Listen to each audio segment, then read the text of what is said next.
What kind of world do I want to live in? I think about this question a lot.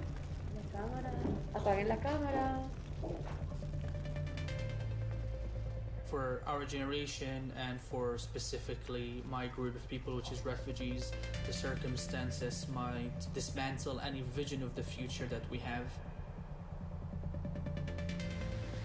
You're trying to rebuild, you're trying to make a future for yourself, and then the climate-related disaster comes and you start again. It's not about how it's affecting you now, it's about how it's affecting you your entire life.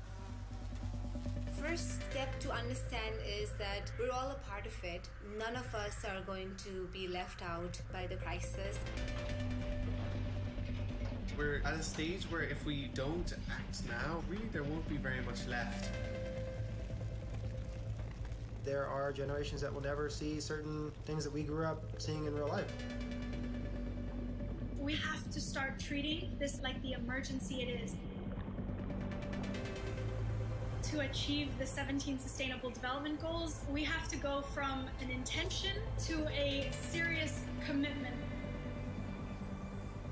Business leaders really need to rethink how they conduct their business and invest in creating systems that are climate friendly.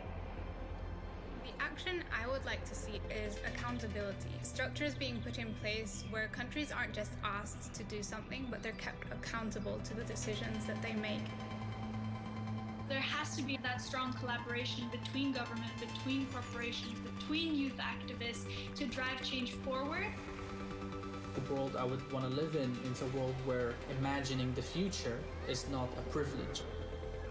I want to live in a world where people do not give up on hope that a positive change is possible.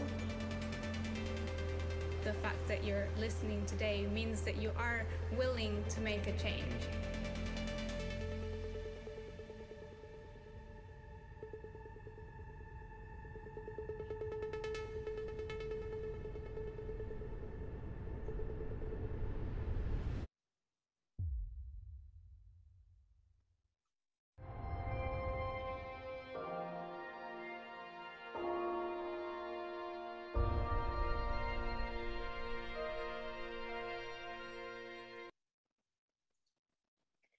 Good morning, good afternoon, and good evening to all of our panelists and participants from around the globe. I want to welcome you to the Scaling Innovations and Technology for Food Systems discussion.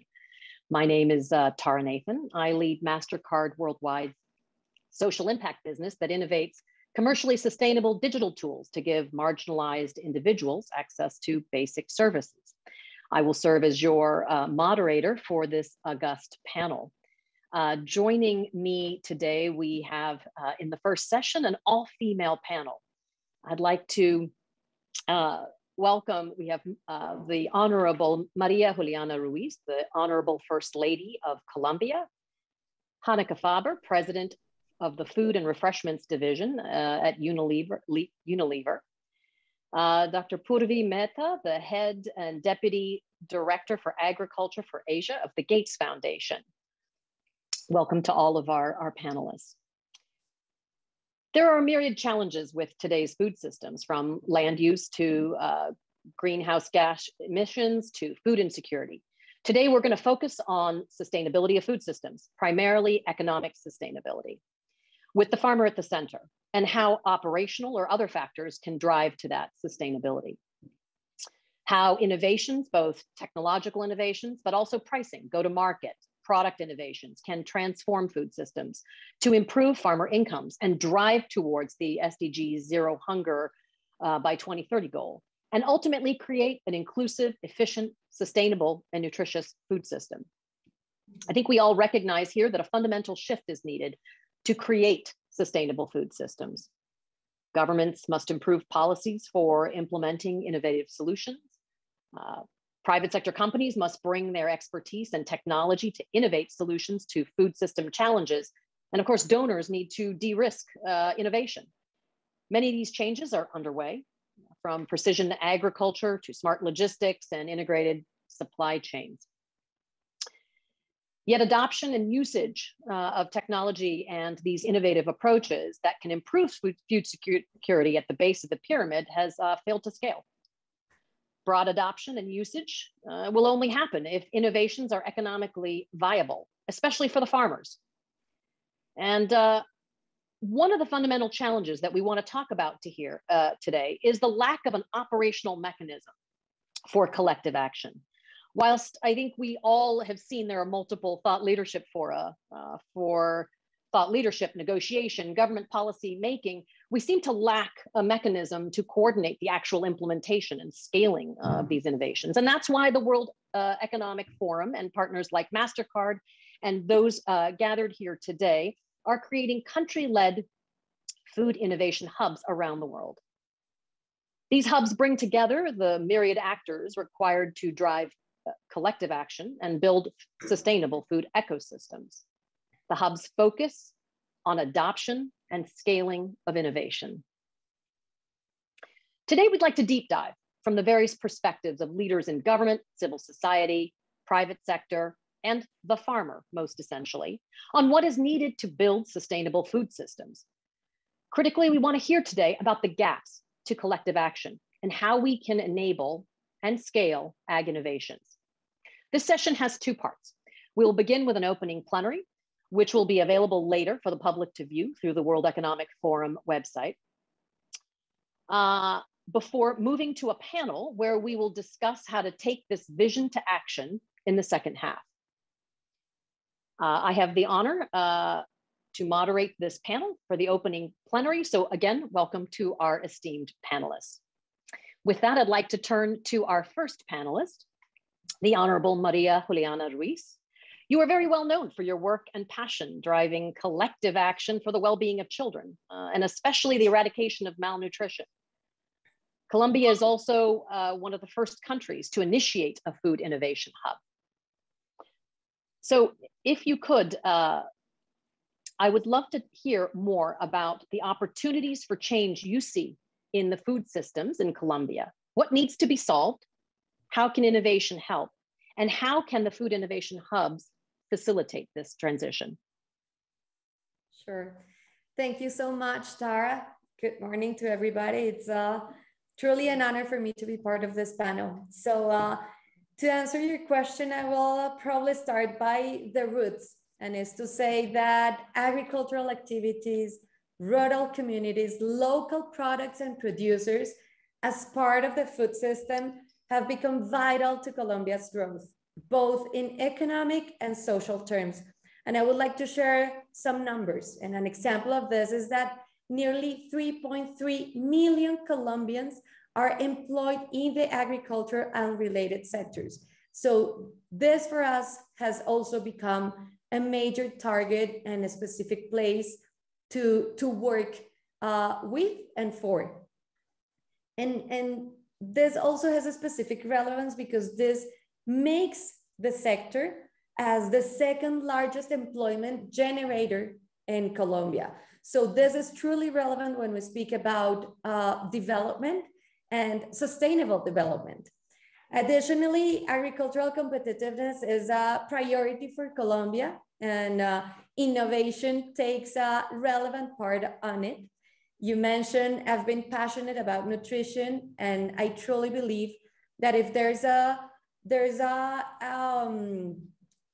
aspect, a relevant issue where innovation, where the youth can take and play a key role, is presenting innovative solutions to very old and traditional problems in our countries. So as a personal insight, I recognize the need to continue working from a multi-sectoral perspective on improving nutrition, especially of course on women and children. And this is because that for me has been my starting point in the role I'm leading right now, and is working on early childhood, but with a specific target. And that has been to burst all the physical capacities, cognitive capacities of the children through nutrition, at the same time that nourishing them with love and caring, to guarantee that they're going to be able to fulfill and to achieve their goals of happy lives and productive lives in the future. So now in the national roadmap that thrive from the FCC national dialogues, we identified some cross-cutting challenges, and this probably goes straight to your question. And is that I'll probably mention just a few, the ones that I consider more relevant, and is that we deeply need to appropriate the approach of the human right to proper nutrition and do it from a differential and specific perspective, including territories and local capital. The second one probably would be the imperative implementation of the local public procurement law, because we have it, but we still need to implement it all over the territory, as well as a national food waste and loss policy. It was launched 2 years ago, but we still have a good way to work on in order to implement and appropriate this policy. The third one that I would mention would be the strengthening of school feeding. And this is also related to that concept, probably holistic concept of nourishing mind and soul of the kids. And is that we need to strengthen in that specific period of development of the human being to reassure, as I said, that they're being able to acquire all the micronutrients they need for proper development. So we need to continue working in that same sense in mechanisms to promote rural, family, and community agriculture, because this is also part of a very important step on the whole system. And another relevant issue for us would be to once again, from a policy perspective, implement a systems approach on that also promotes high-level coordination and collaboration, which is crucial, and for me has been proving that is the right way to go, to work from a multi-sectoral perspective on transformation of our food systems. We have done so through the Great Alliance for Nutrition. You have probably heard about it. That's probably one of the topics I've been more passionate about. And is that this Great Alliance for Nutrition allows us to convene different sectors, and the Colombian Intersectoral Commission for Food and Nutrition Security has been very active in this purpose as well. I would like to share something that for us has been a trigger to continue working in this way as a multi-sectoral approach. And is that last year in 2020, in the midst of the pandemic, within the difficulties we were facing, Colombia was able to report a decrease above 40% on deaths due to malnutrition or association to malnutrition for kids under 5 years old. This, of course, is not the goal, but for us was significant enough to motivate us to continue working in this sense. So I hopefully answer your question. Yes, absolutely. Thank you so much for that great introduction. And I think Hanneke, who I will turn to next, may have a lot of responses to this. I think the First Lady has clearly outlined the demand, right, on the government side and the importance of nutrition, of secure food systems in delivering what is sort of, the basis for not only healthy youth, healthy children, but frankly, a healthy workforce, as she's described, right? So Hanneke, with that, I'll turn it over to you, the Hanneke Faber, the president of the Fruit and Refreshments Division. Obviously, Unilever has had decades of experience. Not only are you a leader in the consumer fast-moving goods industry, but frankly, really a leader in driving social change through business. I'm interested to understand, from your perspective, how do you see Unilever playing a key role in the innovation and in the change that is required to accomplish some of the challenges that the First Lady has outlined?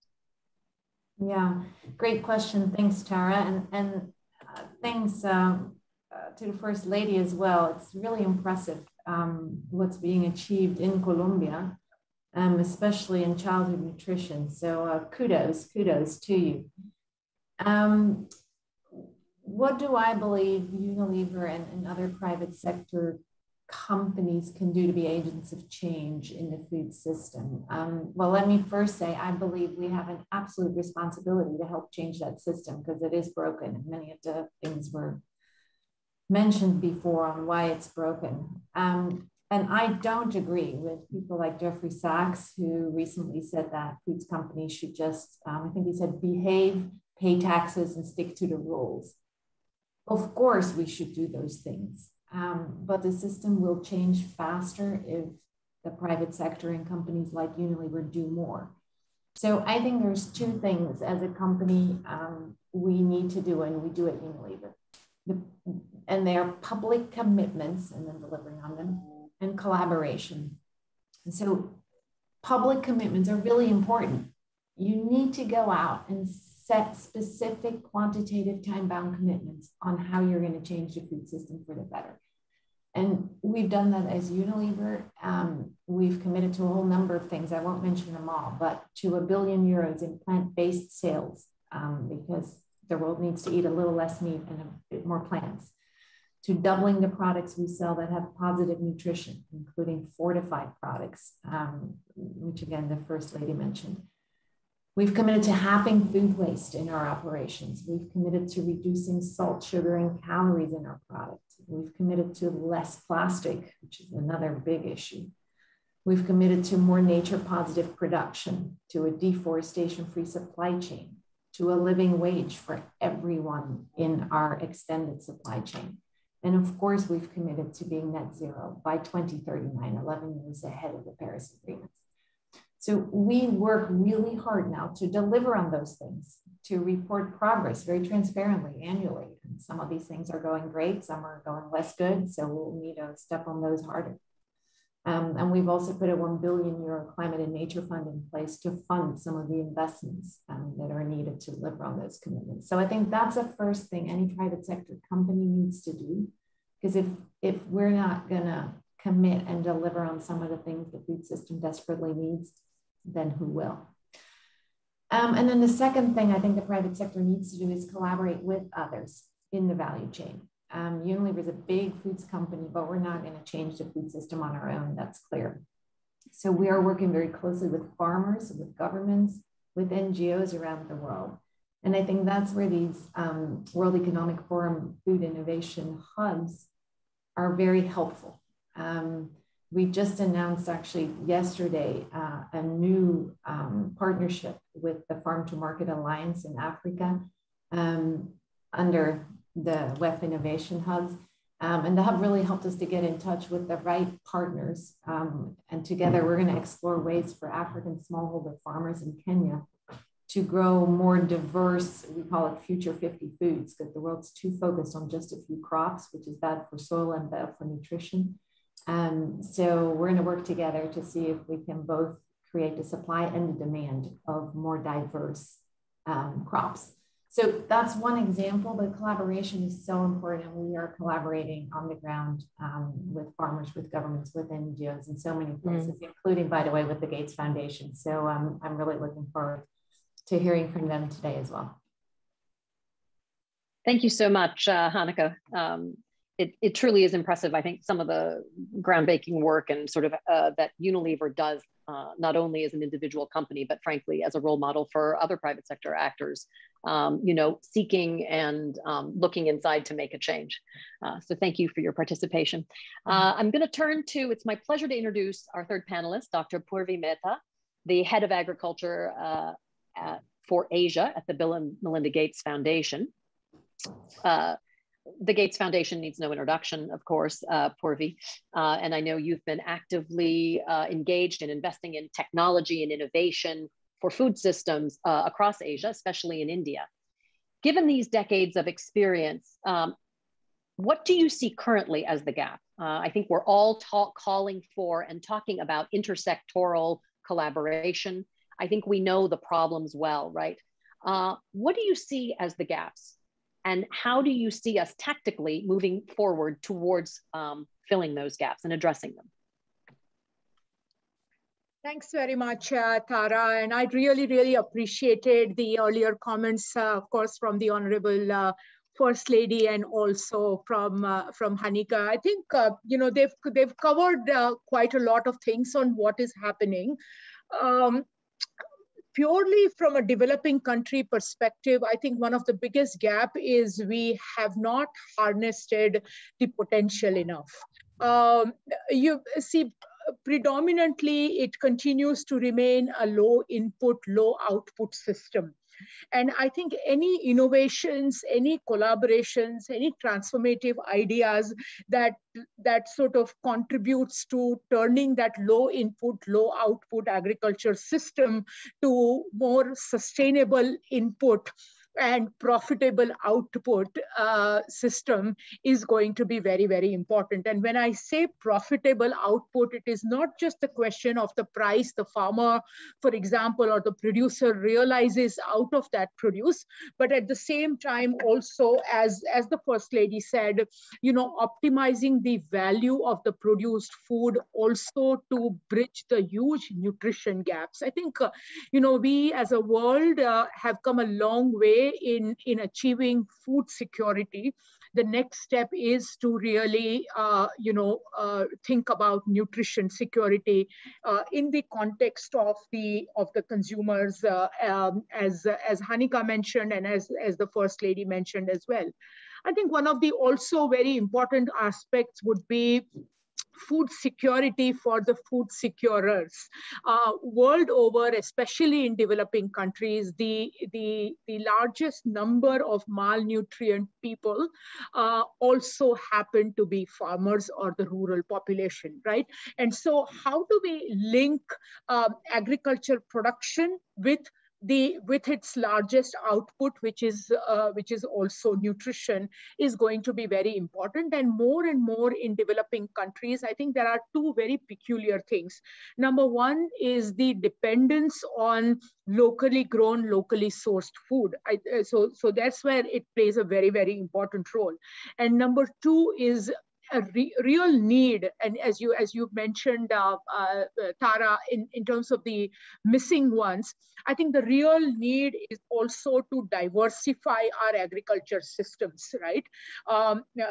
World over, and especially developing countries, predominantly there are 8 to 10 commodities where our investments, our efforts have been the highest, which is usually around staple crops and staple food. How do you diversify that to sort of enlarge our portfolio is going to be very important. And while doing so, I don't think there is a trade-off between either you grow nutritious food or you grow, you have more profitability.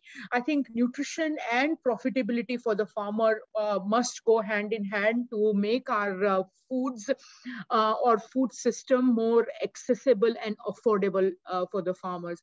I think the food systems hub, for example, or the food innovation hub plays a very, very important role in sort of decentralizing the risk that the farmer faces right now, and also bringing in nuances in the way the systems have been operating, right? The system which has been predominantly production-driven system, what we produce is not just important, how that produce reaches to the consumer, so access, affordability, and also absorption is going to be very, very important, Tara. Thanks so much. I'm just checking on time. I think we're doing good on time, so I'd love to take it back maybe and ask a question to all the panelists. I think there's been a couple of really important themes that have been brought up here. One is in this drive for sustainability and sort of modernizing or changing the food systems. It's about how do we get the farmer at the center? How do we drive profitability? And how do we drive, economic viability essentially for that farmer at the center? So I would love to sort of hear from anyone, but maybe Hanika, we can start with you, and then maybe Dr. Mehta would be interested to hear what are the challenges for driving or for accomplishing that economic sustainability today. I think we talk a lot about commercial sustainability. We talk a lot about profitability, What are the challenges to getting there from a private sector perspective? And then from a donor perspective, what are the challenges on de-risking that? Monica? Yeah. It's a great question, and one that is very top of mind for us right now, because we source all kinds of things: tomatoes and onions and tea and soybeans and many more things. We source them in many places around the world, and we'd love to get to I think Dr. Kalibatanel calls it nature positive production on all of those, where the way it is farmed by our farmers actually improves the soil, improves the water, is CO2 neutral, and all of that isn't happening today. So how do you get there? I don't think there's a one size fits all, but I'll give you one example where it all has come together pretty nicely for us. It's our sourcing of tomatoes in India.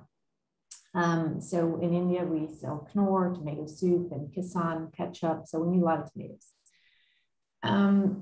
Until about 2017, we were struggling with the quality of tomatoes. We couldn't really get great tomatoes year round. Monsoon season, the tomatoes were bad.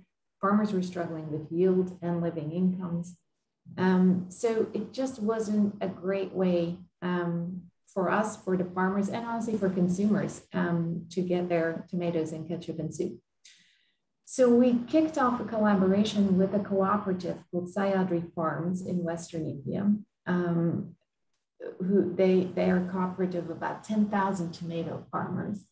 And we did a couple of things. We actually put a processing plant at their cooperative headquarters so that the distance to our production site was massively reduced.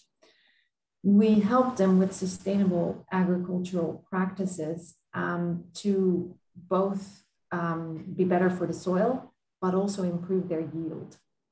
And we helped them get to better quality year round. We're now in year 5. We're super happy with that collaboration. Yields have doubled for the farmers, which of course has a direct impact on their incomes. So they are well above living incomes now. We get better tomatoes, much more consistent quality year round. And as a result, the consumer gets a better product. So that's a good example, but I'm telling you, that's just tomatoes in India. I've got hundreds of more of these combinations, and it's taken 5 years. So what's top of my mind for me is, how do I accelerate this quickly to many more places, many more crops, many more countries with different coalitions, because it requires collaboration. So that's what's top of mind for me, but it's absolutely critical for the planet that this gets done in many more places quickly. Thank you. Thank you. Purvi, maybe a couple of crisp comments from you. Have you seen examples in India of commercial sustainability, of economic sustainability? How was it accomplished? And then maybe after you're done, I'd love to turn back to the First Lady for some closing comments.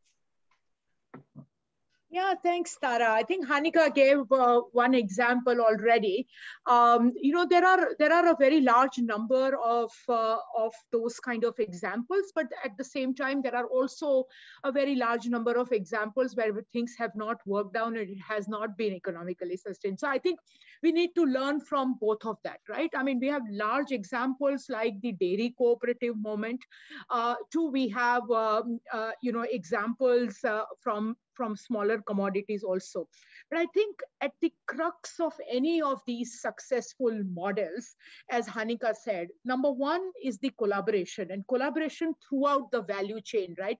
Only working with, say, for example, processing part will not work, only working with production part only. So collaboration throughout the value chains, pre-harvest and post-harvest, is where we have seen a lot of success. Number two is aggregation, right? I said cooperatives. At smaller level also, farmer producer organizations, basically, which is sort of an aggregation of 1,200, 1,500 farmers together, just giving them a larger economy of scale for them to make sense to the private sector. They're giving them better agencies and so forth. So I think what is needed from those success stories, really, Tara, is to use Hanika's word, acceleration. Yes, absolutely, to tap into the potential, but at the same time also inclusion. The opportunities are large. How do we create platform for more number of farmers, all sectors of farmer, landholder, landless, women farmer, men farmer? How do we make that very inclusive, and also how do we extend that to more number of commodities, and not just very, very usual commercial commodities, including, say, for example, livestock sector. I think so. Inclusion, acceleration, and diversification would be the three key areas in this one. Thank you. Turning back to the First Lady, you've heard, I think, some great examples of both private sector, donor action. As the host of the first hub, Food Innovation Hub, World Economic Forum Innovation Hub, maybe you can close out with some comments about what you'd like to see come to Colombia and the changes that it can bring. Sure. I would like to add just a quick thing to your first question, and is just to leave you with three main actions.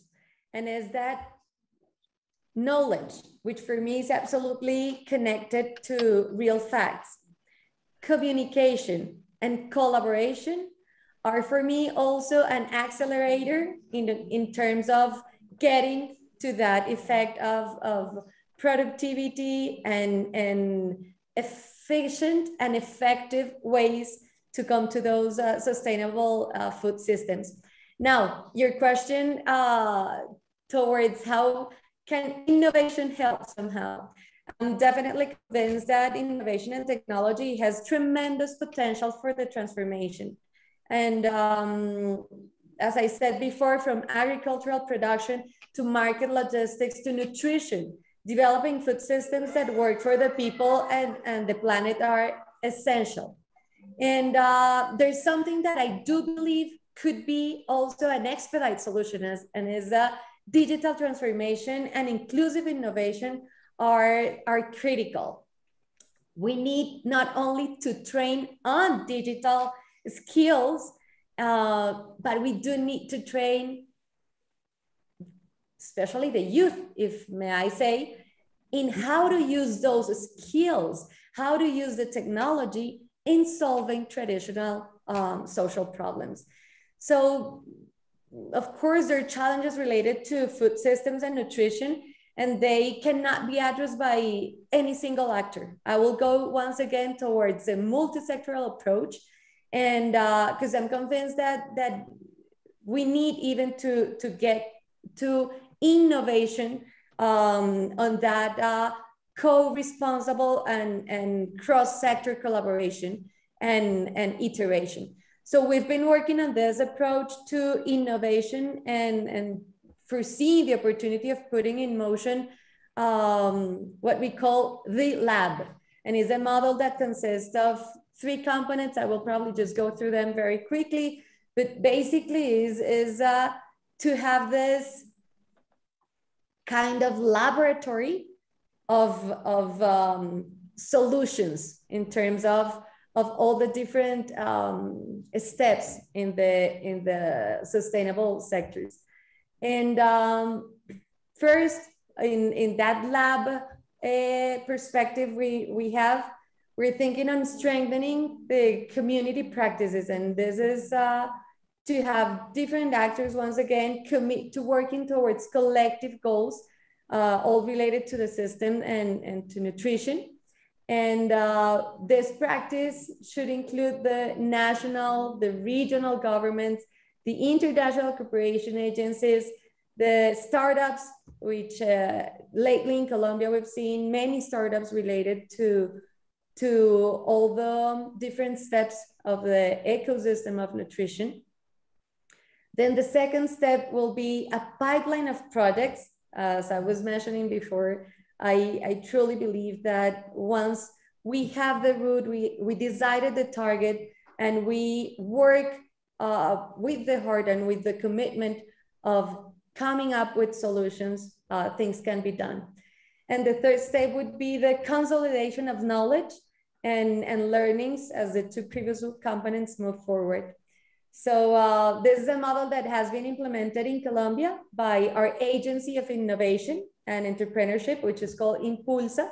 And we've been working together trying to leave this as some kind of route in the country, not as a government project, but as a state's commitment. Thank you so much. This indeed has been quite an informative panel. Thank you so much for my esteemed sort of all-lady panel. Very proud to be moderating you. It brings us to a close on the first part of the panel. We really appreciate you sharing sort of not only your experiences, but your vision for what the future can hold.